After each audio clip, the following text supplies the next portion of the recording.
मंगल का प्रदोष निकाल कर रख लो कि मंगल का प्रदोष इस दिन पड़ रहा है, मंगल की त्रयोदशी तिथि पड़ रही है, प्रदोष व्रत मंगलवार का पड़ रहा है। और जिन लड़का लड़की को मंगल होते हैं, जिन कन्या और वर को मंगल होते हैं, केवल शंकर भगवान के मंदिर में जाकर चौमुखी दिया, 4 बत्ती का दिया आटे का, उसमें घी डालकर लड़की शंकर भगवान के मंदिर में मात्र 7 बार शंकर पे से उतार कर 3 बार स्वतः उतार कर शिव के मंदिर में रख देती है। उसका मंगल आड़े आता ही नहीं है, मंगल नहीं आता सामने। मंगल प्रदोष व्रत का इतना महत्व है महाराज। श्री शिवाय नमस्तुभ्यं। शंकर भगवान की जलाधारी में से पानी नीचे बहता है। जैसे ये गोल जलाधारी है, ये शिवलिंग है, यहां से पानी नीचे बहता है।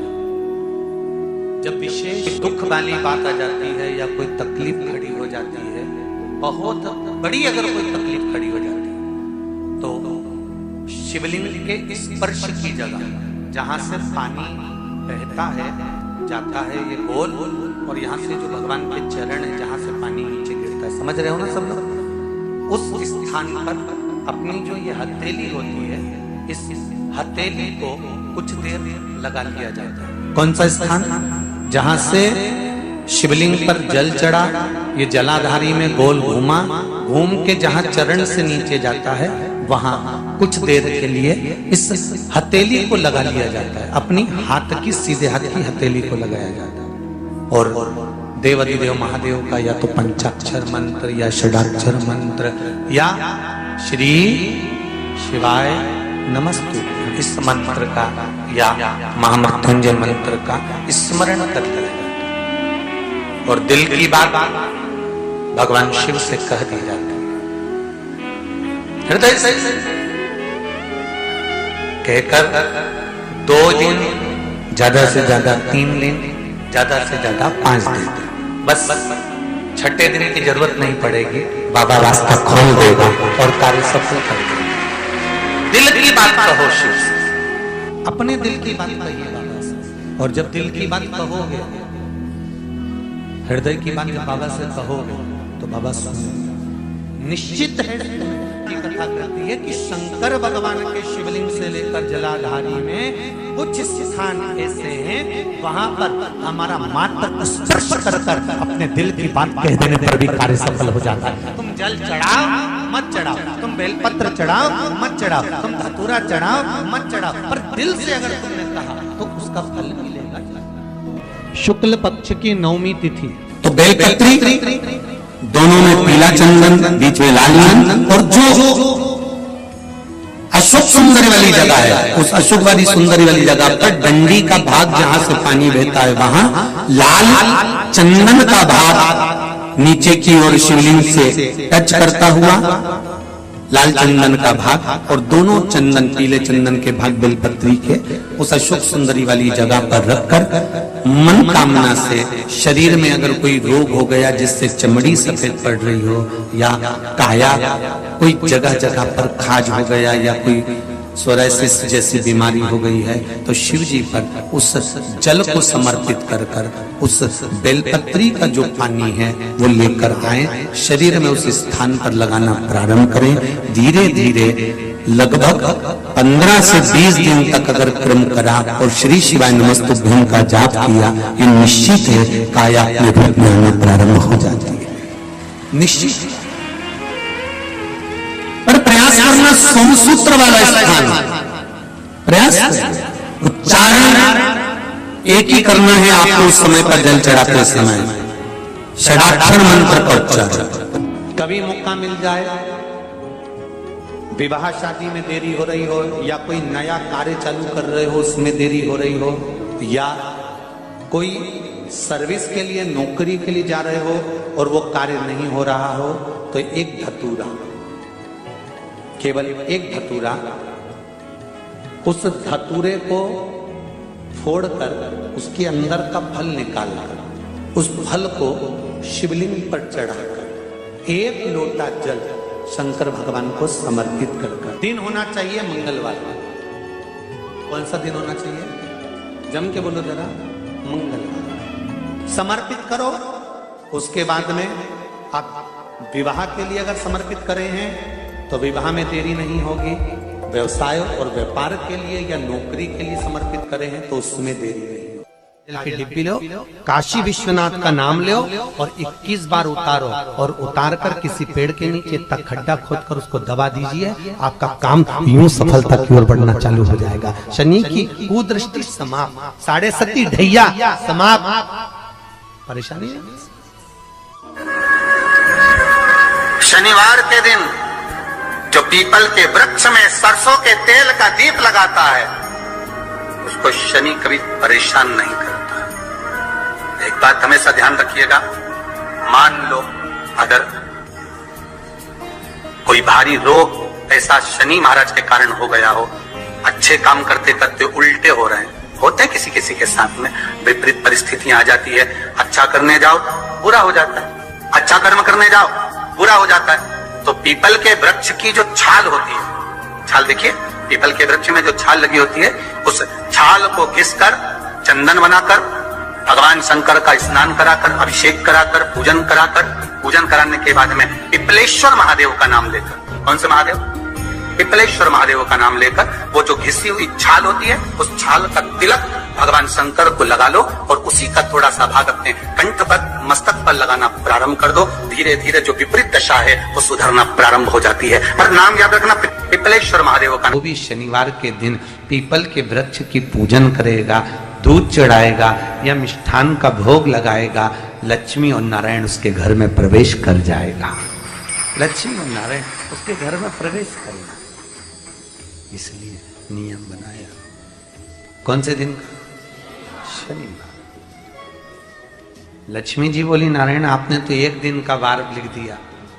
शंकर जी ने 7 वार बनाए हैं, रविवार, सोमवार, मंगल, बुध, गुरु, शुक्र और शनि। ये शिव जी ने बनाया।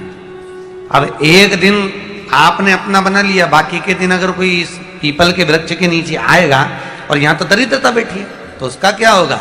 भगवान नारायण बोले, सुन दरिद्रता, तेरे से एक विनती है, अगर कोई भी मनुष्य इस पीपल के पेड़ के नीचे अगर 7 दिन में आता है और उसके हाथ में अगर कोई सामग्री होती है तो तू उसके घर में प्रवेश नहीं करेगी। नियम है पीपल के वृक्ष का, या तो पानी का लोटा लेकर जाओ, कुंकू का चोपड़ा लेकर जाओ, शक्कर लेकर जाओ, या पेड़ के नीचे चींटी को डालने के लिए आटा ले जाओ, पर खाली हाथ पीपल के वृक्ष के नीचे कभी मत जाओ, कभी नहीं जाओ। खाली हाथ जाओगे तो दरिद्रता तुम्हारे घर में प्रवेश करेगी। दरिद्रता उठकर खड़ी होकर बोली, नारायण तुमने अपनी मनमानी करी है, एक दिन मुझे भी मेरा चाहिए। भगवान ने कहा, बोल कौन सा दिन चाहिए? दरिद्रता कहती है, रविवार के दिन इस पीपल के वृक्ष के नीचे मैं दिन भर नृत्य करूं, इसमें रहूं, और जो यहां आए रविवार को मैं उसके घर में प्रवेश करूं। भगवान ने कहा, ठीक है। दरिद्रता, रविवार का दिन एक ऐसा दिन रहेगा जिस दिन तू इस पीपल के वृक्ष के नीचे नृत्य करेगी और जो आएगा इस पीपल के वृक्ष के नीचे तो उसके साथ प्रवेश करेगी। मैंने तुझे वर दिया। विशेष जब कामना रहती है, विशेष कामना, आज आपका मन कर गया 108 चावल के दाने मेरे को शिव जी को चढ़ाना है, 108 चावल के दाने मुझे आज शंकर भगवान को चढ़ाना। विशेष आज आपके मन में कोई मनोरथ बड़ा है, कोई कामना बड़ी है और बाबा से आपने विनती करी कि मेरा ये कार्य अटक रहा है, आप पूरा करोगे, मुझे विश्वास है। 108 चावल के दाने चढ़ाना है। आपने चंदन लगाया, हाथ की हथेली पर 108 चावल के दाने जो घर से गिनकर लेकर गए हो उसको हथेली में रखा। एक एक चावल का दाना नहीं चढ़ाया, हथेली में रखकर जो विशेष कामना, जैसे किसी कर्मकांडी ब्राह्मण से पूछा जाए, पूजन होने के बाद में विशेष अर्घ दिया जाता है, विशेष अर्घ।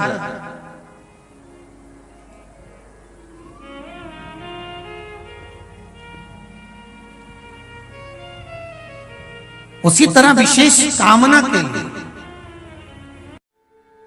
स्कंद पुराण कहती है जिस व्यक्ति पर कर्जा बहुत ज्यादा मात्रा में हो जाता है और कर्जा चूकता नहीं है, आप बहुत प्रयास कर लिए, करोड़ों रुपए का कर्जा हो गया, यहां से लिया वहां दिया, वहां से उठाया वहां दिया, वहां से उठाया वहां दिया, तो निवेदन है कभी मौका लगे कर्जा मुक्ति के लिए सारे वृक्षों में अगर कोई श्रेष्ठ वृक्ष माना गया है तो वो बट का वृक्ष माना गया महाराज। इसलिए प्रशासनिक कार्य के लिए, मानसिक टेंशन में, परेशानियों में बटकेश्वर महादेव का स्मरण किया जाता है।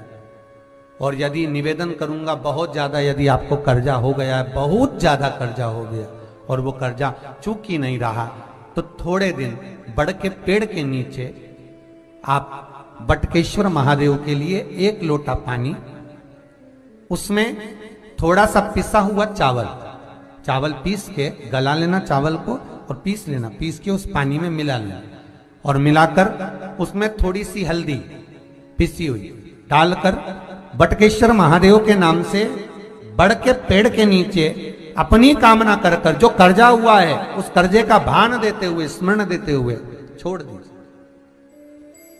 महाराज 2 या 3 सोमवार एक ही जगह पर करना, 3 सोमवार बाद वहीं से बड़ के पेड़ की थोड़ी सी जड़ उठा लाना और उस जड़ को एक कोई धागे में बांधकर या तो अपनी गले में डाल लो या अपनी जेब में पटक लो, उसको थोड़े दिन पटक कर रखना, लगभग 2 से 3 महीना पटक कर रखो। वो जड़ जैसे बड़ का पेड़ विस्तार होता है, पानी गिरे ना गिरे, जल वृष्टि हो ना हो, गर्मी पड़े ना पड़े, उसको कोई फर्क नहीं पड़ता, बड़ का वृक्ष आप रूप फैलता जाता, उसकी जड़ें अपने आप प्रबल होती है।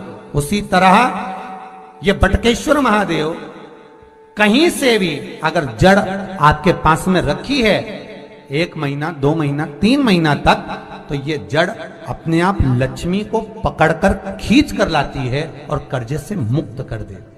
बटकेश्वर महादेव का स्मरण सुख का देना हो। ईश्वर महादेव, जो व्यक्ति पथभ्रष्ट होता है, जैसे मदिरा के नशे में पड़ गया, कहीं जुए में पड़ गया, कहीं मांसाहार में पड़ गया, कहीं व्यसन में पड़ गया, कहीं गलत काम में अगर कोई जा रहा है, तो श्रम्भेश्वर महादेव के नाम से काली तिल भगवान शिव को समर्पित करी जाती है। महाराज काली तिल को वापस उठाकर ले आते हैं, उसी काली तिल को जो मदिरा का नशा करने वाला होता है या जो गलत व्यसन में डूबा हुआ होता है, उसको वो सुबह के समय अगर नहीं खाता तो भोजन के साथ उसको दिया जाए। श्रम्भेश्वर महादेव। एक बेलपत्री का भी बहुत अच्छा प्रयोग है श्रम्भेश्वर महादेव का, मदिरा पीने वालों के लिए, मांसाहार, व्यसन में, जुए में, पेशावृत्ति में, पर नारी में, गलत जगह पर जो डूबे रहते हैं उनके लिए। पहले की कथा में उसका वर्णन किया है बेलपत्री का। श्रम्भेश्वर महादेव, एक बार सब बोलेंगे, कौन से महादेव? श्रम्भेश्वर महादेव। फिर जम के बोल लो एक बार, श्रम्भेश्वर महादेव। जब हमारे घर में क्रोध बढ़ता है या कोई गलत कार्य में जाने लगता है तो श्रम्भेश्वर महादेव का हमें शरणागति लेना चाहिए, श्रम्भेश्वर महादेव का पूजन करना चालू कर। श्री शिवाय नमस्तुभ्यम, हर हर महादेव। साथियों, भाइयों बहनों, कैसे हो? आशा करती हूँ सब लोग अच्छे होंगे, बढ़िया होंगे। और अगर आप लोगों को वीडियो अच्छा लगता है तो वीडियो को लाइक करना, शेयर करना, सब्सक्राइब करना। मिलते हैं अगले वीडियो के साथ। श्री शिवाय नमस्तुभ्यम, हर हर महादेव।